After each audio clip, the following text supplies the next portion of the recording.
ఎప్పుడూ ఆరోగ్యంగా, ఆనందంగా, సిరి సంపదలతో సంతోషంగా ఉండాలి అనే కోరిక, భావనే ఉంటుంది. అలా ఉండాలి కూడా. తదనుగుణంగా మన సబ్కాన్షియస్ మైండ్కి చాలా గ్రేట్ హీలింగ్ పవర్, అత్యద్భుతమైన శక్తి ఉంది. మనం ప్రతిరోజు ఉదయాన్నే బ్రహ్మ ముహూర్తాన నేను ఎప్పుడూ నిరోగిగా ఉండాలి, సంతుష్టంగా ఉండాలి, ఆరోగ్యంగా ఉండాలి, ఎలాంటి అనారోగ్యం రాకుండా నా జీవితాన్ని నా దినచర్యను ఎంతో శ్రేష్టంగా చేసుకోవాలి. ఈ శరీరానికి కూడా అలాంటి అత్యద్భుతమైనటువంటి రోగాలను నయం చేసే హీలింగ్ కెపాసిటీ ఉంది కొన్ని నియమాలను మనం ఫాలో చేయడం వలన అని మనం ఇలా నమ్మి, కాన్ఫిడెన్స్తో, కన్విక్షన్తో నమ్మి, నిశ్చయంతో మనం ప్రతిరోజు ఈ పాజిటివ్ ఎఫర్మేషన్స్ని క్రియేట్ చేస్తూ తదనుగుణంగా పాజిటివ్ విజువలైజేషన్ చేయటం వలన మన సబ్కాన్షియస్ మైండ్కు ఉన్నటువంటి హీలింగ్ పవర్ను పెంచుకోవచ్చు. అదే రియాలిటీలో జరగడానికి కూడా చాలా అవకాశం ఉంటుంది. ఎందుకంటే ఈరోజు ప్రస్తుతం ఉన్నటువంటి పరిస్థితుల్లో మన మనస్సుకి సంబంధించి కానీ, శరీరానికి సంబంధించి కానీ కేర్ తీసుకోకపోతే కొన్ని ప్రాబ్లమ్స్ని ఫేస్ చేయాల్సి ఉంటుంది, స్ట్రెస్, టెన్షన్, యాంగ్జైటీ రూపం లోపల. కాబట్టి కంపల్సరీగా మన కోసం మనం కేర్ తీసుకోవాలి. అలాగే కొంతమంది మాటల్ని కూడా మనం వింటూ ఉంటాం. నేను ఎన్నో మెడిసిన్స్ వాడి డాక్టర్స్ చుట్టూ తిరిగి ఎంతో అలసిపోయాను. నిజంగా నాకు ఇప్పుడు ఎలా అనిపిస్తుందంటే, మనసు యొక్క శక్తితో, బుద్ధి యొక్క బలంతో ప్రాణశక్తిని పెంచుకొని, శరీరం యొక్క హీలింగ్ క్యాపబిలిటీస్ని కూడా పెంచుకొని, నా దినచర్యలో కొన్ని మార్పులు చేసుకొని, ఎంతో కాన్ఫిడెన్స్తో, నిశ్చయంతో, ఎలాంటి రోగాలు రాకుండా ఎప్పుడు నిరోగిగా, ఆరోగ్యంగా ఉంటూ, శరీరము తనంతట తానే కొన్ని రోగాలను నయం చేసుకునేటువంటి అతి అద్భుతమైనటువంటి శక్తులని యోగము ద్వారా పెంచుకోగలము అని మనము నమ్మితే నిజంగా అదే జరిగి తీరుతుంది. అయితే అసలు అనారోగ్యానికి కారణం ఏంటి, రూట్ కాజ్ ఏంటి, వాటిని ఎలా నివారించుకోవాలి, శరీరం యొక్క, మనసు యొక్క హీలింగ్ క్యాపబిలిటీస్ని ఎలా పెంచుకొని రోగాన్ని జడంతో సహా ఎలా పూర్తిగా తీసేయాలి అనేది ఇప్పుడు 1 by 1 చూద్దాము. మనము మన కనులతో, అంటే ఎప్పుడైతే నెగటివ్ చూస్తామో వ్యర్థాన్ని చూస్తామో, నెగటివ్ వింటూ వ్యర్థం వింటామో, నెగటివ్ మాట్లాడుతూ వ్యర్థం మాట్లాడతామో, నెగటివ్ కర్మలు చేస్తామో, ఇలా చేయడం వలన మన మనస్సు లోపల ఎక్కువగా నెగటివిటీ ఫామ్ అయిపోయి, స్ట్రెస్, టెన్షన్, యాంగ్జైటీ ఇలాంటివి ఫామ్ అయిపోయి మన శరీరం మీద కూడా దాని ప్రభావం చూపుతుంది. కాబట్టి ఇప్పుడు మన దినచర్యలో మనం చిన్న మార్పుని చేసుకుందాము. మన కనులతో మంచిని, పాజిటివ్ని చూస్తూ, చెవులతో మంచిని, పాజిటివిటీని వింటూ, నోటితో కూడా మంచిని, పాజిటివిటీని మాట్లాడుతూ శ్రేష్ఠ కర్మలే చేయాలి, అందరికీ దీవెనలు ఇవ్వాలి, అందరి నుంచి దీవెనలు తీసుకోవాలి. ఇలా మన దినచర్యలో ఈ చిన్న మార్పుని మనం చేసుకోవడం వలన మనం ఎప్పుడూ ఆరోగ్యంగా ఉంటూ శరీరానికి ఉన్నటువంటి హీలింగ్ క్యాపబిలిటీస్ని పెంచుకోవడానికి చాలా అవకాశం ఉంటుంది.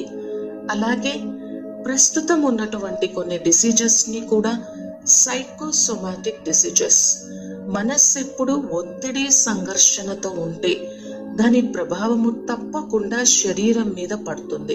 స్ట్రెస్, టెన్షన్తో ఉన్నప్పుడు మన హార్ట్ పల్స్ పెరగటము, అలాగే ఎక్కువగా మనకి చెమటలు పట్టడము, అలాగే మనస్సులో ఏవైనా మనకి కొద్దిగా ఒత్తిడి, సంఘర్షణ ఉన్నప్పుడు కొంతమంది పదే చేతులు క్లీన్ చేసుకోవటము, ఇలాంటివన్నీ చూస్తూ ఉంటాం. దీన్ని బట్టి మనస్సుకి, శరీరానికి మైండ్ బాడీ కనెక్షన్ డెఫినెట్గా ఉంది. కాబట్టి మన మనస్సు ఎంత శాంతితో ఉంటే, ఎలాంటి ఒత్తిడి, టెన్షన్ లేకుండా ఉంటే అంత మన లంగ్స్ యొక్క క్యాపబిలిటీస్, లంగ్స్ యొక్క ఎఫిషియన్సీ బాగా పెరుగుతుంది. అలాగే మన బుద్ధిలో మనం ప్రతిరోజు శ్రేష్ఠ జ్ఞానాన్ని వింటూ మన శక్తిని, మన స్వస్థితిని పెంచుకుంటూ ఉంటే మన బ్రెయిన్ చాలా బాగా పనిచేస్తుంది. అలాగే మనం ఎప్పుడూ ఆనందంగా ఉంటూ బ్రహ్మ ముహూర్తంలో నేను ఆనంద స్వరూపాన్ని, నా స్వరూపము ఆనందము అనేటువంటి స్థితిలో ఉంటూ భగవంతునితో ధ్యానం చేస్తూ ఆ ఆనంద శక్తిని మన మనస్సులో నింపుకుంటూ ఉంటే మన బ్రెయిన్ నుంచి, పిట్యూటరీ గ్లాండ్ నుంచి మంచి హార్మోన్స్ రిలీజ్ అయ్యి ఆ రోజంతా కూడా హార్మోనల్ బ్యాలెన్స్ ఉంటూ చాలా హార్మోనీగా ఉంటాము. అలాగే నేను శక్తి స్వరూపాన్ని అనేటువంటి, సర్వశక్తి స్వరూపాన్ని అనేటువంటి స్వమానాన్ని, పాజిటివ్ ఎఫర్మేషన్ని ప్రాక్టీస్ చేస్తూ ఉంటే నా muscle activity, nervous system, joints అన్నీ కూడా చాలా ప్రభావవంతంగా, శక్తిశాలిగా ఉంటాయి. అలాగే నేను ప్రేమ స్వరూపాన్ని, నా స్వరూపము ప్రేమ, అందరికీ ప్రేమ ఇవ్వటం. నా మనస్సులో ఎవరి పట్ల ఎలాంటి వ్యర్థ చింతన, నెగిటివిటీ లేదు అని ప్రేమతో ఉండడం వలన మన హార్ట్ యొక్క ఎఫిషియన్సీని మనం పెంచుకోవచ్చు. ఇలా మనస్సు నుంచి నిరంతరము శాంతి, శక్తి, ఆనందము, ప్రేమ, సుఖము ఇలాంటి good positive feelings, good positive vibrations ఎప్పుడు నిరంతరం ప్రవహిస్తూ ఉంటే శరీరం యొక్క హీలింగ్ క్యాపబిలిటీస్ పెరిగి శరీరము తనంతట తానుగా లోపలున్నటువంటి టాక్సిన్స్ అన్నింటినీ బయటకు తోసేసేటువంటి ప్రాసెస్ని కూడా చాలా స్ట్రాంగ్గా చేస్తుంది. కాబట్టి మన మనస్సుని మనం ఎప్పుడూ హెల్తీగా, హ్యాపీగా ఉంచుకోవాలి. అలాగే శరీరం యొక్క హీలింగ్ క్యాపబిలిటీస్ని పెంచుకునేందుకు ఇటువంటి ఎన్నో మార్పులని, చిన్న చిన్న మార్పులని మనం చేసుకోవాలి. అలాగే ఇక మూడవది, మనకెప్పుడు డౌట్ ఉంటుంది, ఈ శరీరానికి నిజంగా రోగాలని నయం చేసే శక్తి ఉందా? అంత అత్యద్భుతమైనటువంటి హీలింగ్ కెపాసిటీ ఈ శరీరంలో ఉందా అని కొన్నిసార్లు మనం డౌట్ని ఎక్స్ప్రెస్ చేస్తాము. అలా డౌట్ని ఎక్స్ప్రెస్ చేసినప్పుడు ఆ రోగాలని జడంతో నయం చేసేటువంటి శక్తి తగ్గిపోతుంది. అలా కాకుండా చాలా అత్యద్భుతమైనటువంటి విశ్వాసము, కాన్ఫిడెన్స్, ఎస్ ఉన్నది, నేను చెయ్యగలను, అలా జరిగి తీరుతుంది. నిజంగా పూర్వకాలంలో మన పూర్వీకులను పరిశీలిస్తే వాళ్ళు ఎంత ఆరోగ్యవంతంగా ఉన్నారు. అలాగే కొన్ని జంతువులకి ఏదైనా గాయం తగిలినప్పుడు వాటంతటా అవే కొన్ని ప్రక్రియలను అడాప్ట్ చేసుకుని నయం చేసుకుంటాయి. అలాగే మన మనస్సుకి, మన శరీరానికి అత్యద్భుతమైనటువంటి శక్తి ఉంది. ఏ వ్యర్థ ఆలోచనలను చేస్తూ నెగటివ్ కర్మలని చేయటం వలన అనారోగ్య బారిన పడుతున్నామో, అలాగే మంచి ఆలోచనలు చేస్తూ నా తల మీద అత్యద్భుతమైనటువంటి, అనంతమైనటువంటి, ఆరోగ్య ప్రదాత అయినటువంటి, వైద్యనాథుడైనటువంటి, సర్వశక్తివాన్ అయినటువంటి అత్యద్భుతమైన ఈశ్వరుని యొక్క బ్లెస్సింగ్ హ్యాండ్, వరదాని హస్తము నా తలపైన ఉంది. దీంతో తండ్రి యొక్క సర్వశక్తులు నా అణువణువున, కణకణాన ప్రవహిస్తూ నేను అత్యంత నిరోగిగా అవుతున్నాను, అత్యంత శ్రేష్టంగా, శక్తిశాలిగా, ఆరోగ్యంగా అవుతున్నాను అని మనం ఎంత సకారాత్మక ఆలోచనలు, పాజిటివ్ ఆలోచనలు చేస్తామో మన మనస్సుకున్నటువంటి బుద్ధిమత, వివేకత్వంతో అది ఏ రోగాలను నయం చేసే శక్తిని పెంచుతుంది. తదనుగుణంగా మనం నిరోగిగా ఉండగలము. ఇక నాలుగవది వచ్చేసి, మన మనస్సుని వీలైనంత వరకు ఎలాంటి టెన్షన్స్, బాధలు లేకుండా శాంతపూర్వక స్థితిలో, ఆనందపూర్వక స్థితిలో ఉంచుకోవాలి. ఎందుకంటే సగం అనారోగ్యాలకి కారణం ఒకటి భయము, లేదా చింత, లేదా ఎప్పుడూ కోపంలోకి, ఆవేశంలోకి వస్తూ వాళ్ళెందుకు ఇలా ఉన్నారు, వీళ్ళెందుకు ఇలా ఉన్నారు అనేటువంటి ఈ నెగిటివ్ ఎమోషన్సే కారణము. తద్వారా శరీరం యొక్క బ్యాలెన్స్ ఎలా ఉండాలో అలా ఉండదు.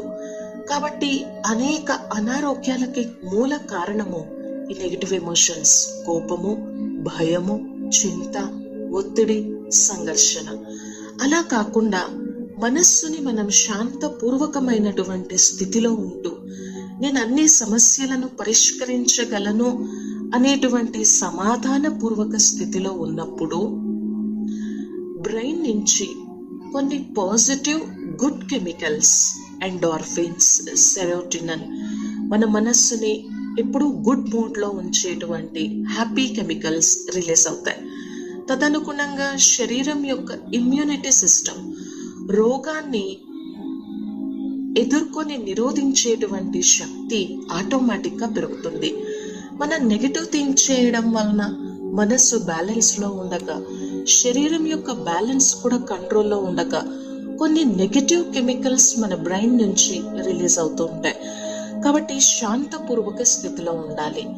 ఇంకా మన మనస్సు చాలా ఒత్తిడిగా, సంఘర్షణలో, బాధలో ఉంటే ఒక పేపర్ తీసుకుని ఆ వ్యర్థ ఆలోచనలని, నెగిటివిటీని అన్నీ కూడా పేపర్ మీద రాస్తూ దాన్ని ఎవరూ చూడకుండా మనం కాల్చివేయచ్చు, పడేయచ్చు. ఏది ఏమైనా మనస్సుని ఎప్పుడూ కూడా శాంతపూర్వక స్థితిలో ఉంచుకోవాలి.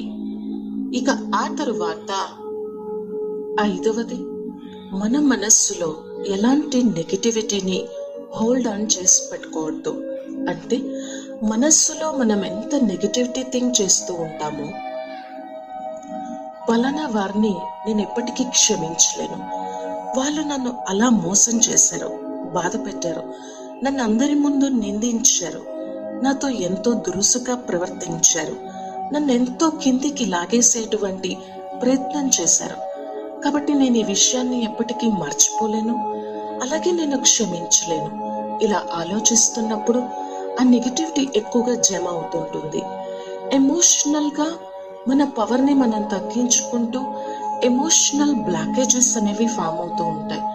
ఈ ఎమోషనల్ బ్లాకేజెస్ మన మైండ్ పవర్ని తగ్గించి శరీరం మీద కూడా దీని ప్రభావాన్ని పడేలా చేస్తూ ఉంటాయి. దీని కారణంగా మనం ఎప్పుడూ కూడా నకారాత్మక ఆలోచన విధానం, నెగిటివ్గా థింక్ చేస్తాము.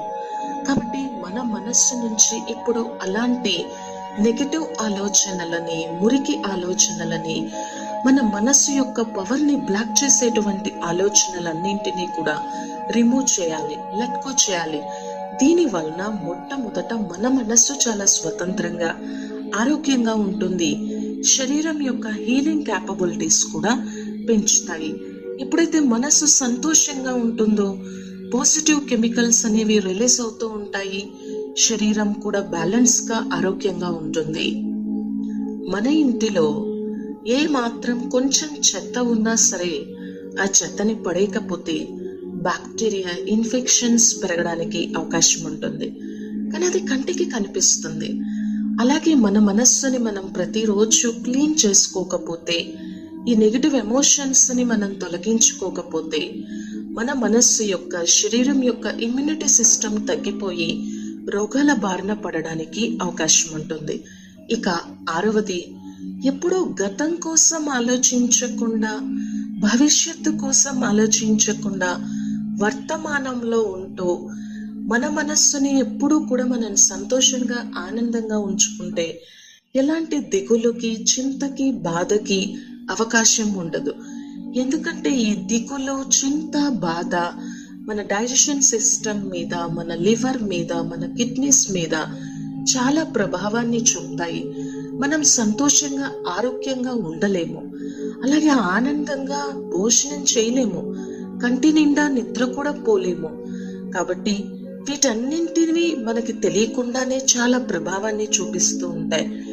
ఎంతగా మనము వర్తమానంలో ఉండడం ప్రాక్టీస్ చేస్తామో, ఎంతగా మనము కొద్దిగా అయినా బ్రీతింగ్ ఎక్సర్సైజెస్ చేస్తూ మన మనస్సుని ప్రస్తుత వర్తమాన సమయంలో ఉండడం వలన మన మనస్సు యొక్క హీలింగ్ పవర్స్ని మనం పెంచుకోవచ్చు. ఎప్పుడైతే ఇలా మనం వర్తమానంలో స్టేయింగ్ ఇన్ ద ప్రెసెంట్ మూమెంట్లో ఉంటామో ఆటోమేటిక్గా మనల్ని మనం ప్రేమించుకోవటం, self love, self caring, self protection ఇలాంటివన్నీ స్టార్ట్ అవుతాయి. మన కోసం మనం కొద్దిగా సమయం కేటాయించుకోవటము, మన ఫీలింగ్స్ని, మన ఎమోషన్స్ని అబ్జర్వ్ చేయటము, మనల్ని మనం ఎప్పుడూ హ్యాపీ మూడ్లో ఉంచుకోవటము, మనలో దాగి ఉన్నటువంటి ఆంతరంగిక శక్తి, సామర్థ్యాన్ని తెలుసుకోవటము, పెంచుకోవటము ఇలాంటివి చేస్తాము.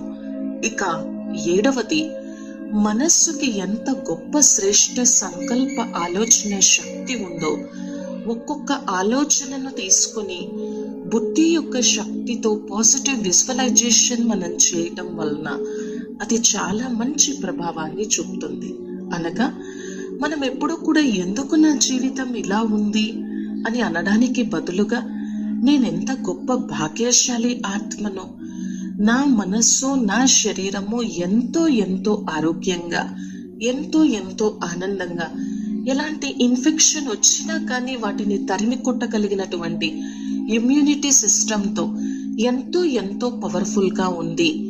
దీన్ని మనము పూర్తిగా నిశ్చయ బుద్ధితో, కాన్ఫిడెన్స్తో on the screen of our mind positive visualisation చేయాలి. ఎప్పుడైతే మనం ఇలా పాజిటివ్ విజువలైజేషన్, సకారాత్మక కల్పనలు చేస్తామో, నిశ్చయ బుద్ధితో సబ్ కాన్షియస్ మైండ్ తనలో ఉన్నటువంటి హీలింగ్ పవర్ని ఉపయోగించి ఈ ఇన్ఫెక్షన్స్ అన్నింటినీ తట్టుకొని నిలబడగలిగినటువంటి ఇమ్యూనిటీ సిస్టమ్ని పెంచడానికి చాలా అవకాశం ఉంటుంది. అలాగే నా భవిష్యత్తు చాలా ఉజ్వలంగా, చాలా సంతోషంగా, చాలా శ్రేష్టంగా ఉంది. నా జీవితంలో అంతా మంచి జరుగుతుంది. నేను ప్రతి దాన్ని యాక్సెప్ట్ చేసి లెట్ గో చేస్తాను. నెగిటివ్ ఇన్సిడెంట్స్ అన్నింటినీ ఈజీగా మర్చిపోయి క్షమించగలను. ఇలా మనము సకారాత్మక కల్పనలు, పాజిటివ్ విజువలైజేషన్స్ చేయడం వలన కూడా మనసు యొక్క హీలింగ్ పవర్ పెంచుకొని శారీరక అనారోగ్యాన్ని రూట్స్తో సహా మనం నివారించుకోవచ్చు. ఉదయాన్నే బ్రహ్మ ముహూర్తం లోపల నా జీవితం ఎంతో ఫస్ట్ క్లాస్గా, శ్రేష్టంగా, అత్యద్భుతంగా ఉంటుంది. అలాగే నిద్రపోయే ముందు కూడా దీన్ని మనం ప్రాక్టీస్ చేయడం వలన సబ్ కాన్షియస్ మైండ్ అదే చింతన చేస్తూ ఉంటుంది. ఇక 8వది, మనం తీసుకునేటువంటి భోజనము క్వాలిటీ ఫుడ్ తీసుకోవాలి. మనం తీసుకునేటువంటి భోజనంలో శక్తిని నింపి తీసుకోవాలి. దాన్ని పరమాత్మకి నైవేద్యంగా అర్పించి సర్వశక్తులని ఆ భోజనంలో నింపుకొని, ఈ భోజనాన్ని తినటం ద్వారా నా ప్రతి కణము, నా ప్రతి సెల్ ఎంతో శక్తిశాలిగా అవుతుంది అనేటువంటి ఒక పాజిటివ్ విజువలైజేషన్, శుభచింతన చేస్తూ తీసుకోవాలి. అలాగే కొంతమందికి టైం ప్రకారం తినకుండా ఎప్పుడు ప్రతి గంటకొకసారి ఏదో ఒకటి తినేటువంటి అలవాటు ఉంటుంది. ఈ విషయం మనం బాగా గుర్తుపెట్టుకోవాలి. మనం తీసుకున్నటువంటి ఆహారము పూర్తిగా డైజెస్ట్ అవ్వడానికి 4-5 అవర్స్ పడుతుంది. సో అది పూర్తిగా డైజెషన్ కాకముందు మళ్ళీ మనం ఇంకా ఆహారాన్ని తీసుకోవడం వలన అది చాలా లోపల ఇండైజెషన్ అవడానికి అవకాశం ఉంటుంది. కాబట్టి ఖచ్చితంగా టైం మెయింటైన్ చేస్తూ మన శరీరం యొక్క మెకానిజం ఎలా ఉంది అని మనం తెలుసుకొని, మన శరీరం యొక్క క్యాపబిలిటీ ఎలా ఉంది అని తెలుసుకొని, దీనికి ఎలాంటి పోషక పదార్థాలు ఇవ్వాలి అని మన శరీరం నుంచి వచ్చేటువంటి సంకేతాలని బట్టి దీని యొక్క మెకానిజంని, ఫంక్షనింగ్ తెలుసుకొని మనం తినటం వలన ఆరోగ్యంగా ఉండొచ్చు. ఇక 9వది, లోపల నుంచి మనం బాగా దీన్ని ఎప్పుడు క్లీనింగ్ చేసుకోవాలి, సఫాయి చేసుకోవాలి. అంటే ఈ శరీరం ఎప్పుడు డీహైడ్రేషన్ అవ్వకుండా తగినంత వాటర్ తాగుతూ, ఆ వాటర్ని కూడా, పానీని కూడా మనం ఛార్జింగ్ చేసుకుంటూ లోపల నుంచి దీన్ని సాఫ్ సఫాయి క్లీనింగ్ చేసుకోవడం వలన కూడా దీని యొక్క హీలింగ్ క్యాపబిలిటీస్ అనేవి పెంచుకోవచ్చు. ఇక 10వ నియమము, ఈ బ్రహ్మాండానికి అత్యద్భుతమైనటువంటి శక్తి ఉంది. మనం ఎలాంటి శ్రేష్ట సంకల్పం చేసినా కూడా అది బ్రహ్మాండంలోకి వెళ్ళి మళ్ళీ తిరిగి మన లోపల అంత గొప్ప ఎనర్జీని క్రియేట్ చేయగలిగినటువంటి శక్తి ఉంది. మరి ఈ బ్రహ్మాండానికి రచయిత అయినటువంటి, బ్రహ్మాండ నాయకుడైనటువంటి పరమాత్మకి ఇంకా అద్భుతమైనటువంటి శక్తి ఉంది. కాబట్టి మన లోపల ఈ గ్రాటిట్యూడ్ యొక్క కెపాసిటీని, క్యాపబిలిటీస్ని పెంచుకోవాలి. మనకి ఇంత గొప్ప జీవితాన్ని ఇచ్చినందుకు, ఇంత ఆరోగ్య వ్యవస్థని, ఇంత ఇంటెలిజెన్స్ని ఇచ్చినందుకు, మనస్సుకి ఇంత గ్రేట్ హీలింగ్ పవర్స్, శరీరానికి ఇంత గ్రేట్ హీలింగ్ మెకానిజం ఇచ్చినందుకు, మన దినచర్యలో మార్పులు చేసుకొని కొన్ని నెగిటివ్ హ్యాబిట్స్ నుంచి మనల్ని మనం ఫ్రీ చేసుకొని మానసిక శక్తితో, బుద్ధి బలంతో మన ఆరోగ్యాన్ని, మన ఆరోగ్య వ్యవస్థని చాలా నిరోగిగా పెంచుకోగలిగినటువంటి ఇంటెలిజెన్స్ ఇచ్చినందుకు అన్నింటినీ సమకూర్చినందుకు ఆ బ్రహ్మాండ నాయకునితో, ఈ బ్రహ్మాండంతో మనం ఎప్పుడూ కూడా పాజిటివ్ కనెక్షన్, కృతజ్ఞత భావాన్ని కలిగి ఉండడం వలన ఈ మనస్సు ఎప్పుడూ సంతోషంగా ఉంటుంది. శరీరం యొక్క హీలింగ్ క్యాపబిలిటీస్ కూడా పెరిగి ఎలాంటి రోగాన్నైనా జడంతో నయం చేసుకునేటువంటి శక్తిని పెంచుకుంటుంది.